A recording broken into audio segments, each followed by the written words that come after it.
मैं आपको, पूरे देश को ये बताने आया हूं कि हमने 3 कृषि कानूनों को वापस लेने का, रिपील करने का निर्णय लिया है। 19 नवंबर को पीएम के इस ऐलान के साथ उम्मीद जगी थी कि किसानों का आंदोलन खत्म हो जाएगा, लेकिन ऐसा हुआ नहीं।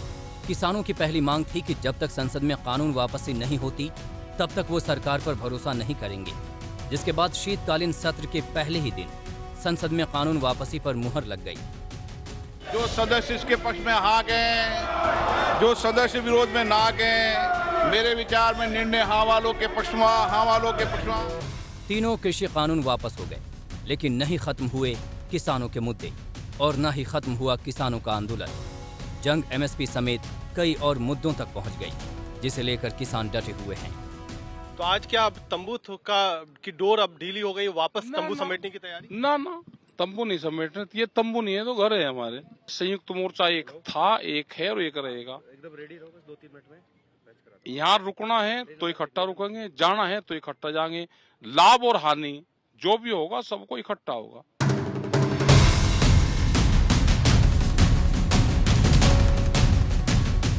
इस जंग की शुरुआत हुई 5 जून 2020 से, जब भारत सरकार ने 3 कृषि अध्यादेशों को राजपत्र में प्रकाशित किया।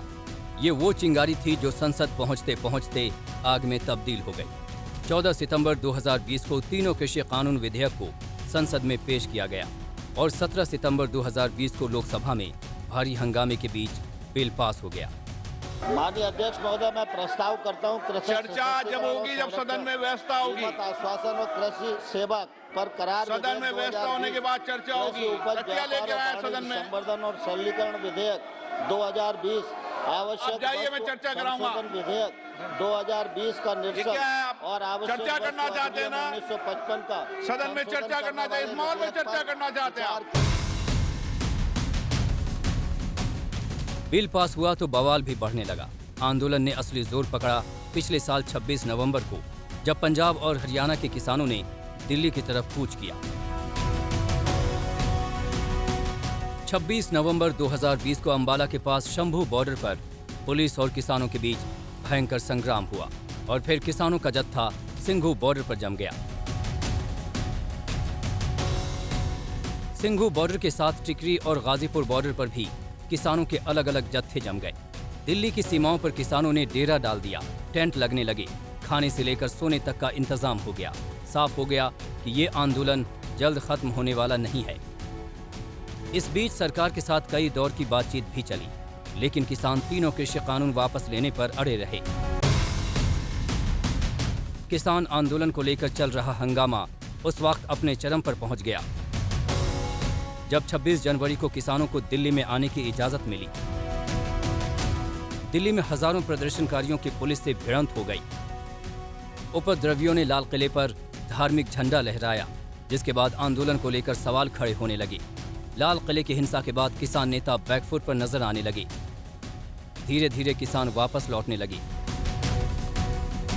लेकिन आंदोलन का टर्निंग पॉइंट अभी बाकी था। 28 जनवरी को देर रात गाजीपुर बॉर्डर खाली कराने भारी तादाद में पुलिस पहुंच गई, लेकिन राकेश टिकैत ने आंदोलन न खत्म करने का ऐलान किया और भावुक हो गए। गोली के सामने भी क्या आंदोलन को खत्म करने के साथ बीजेपी आंदोलन खत्म नहीं होगा। राकेश टिकैत के इन आंसुओं ने आंदोलन में नई जान फूंक दी।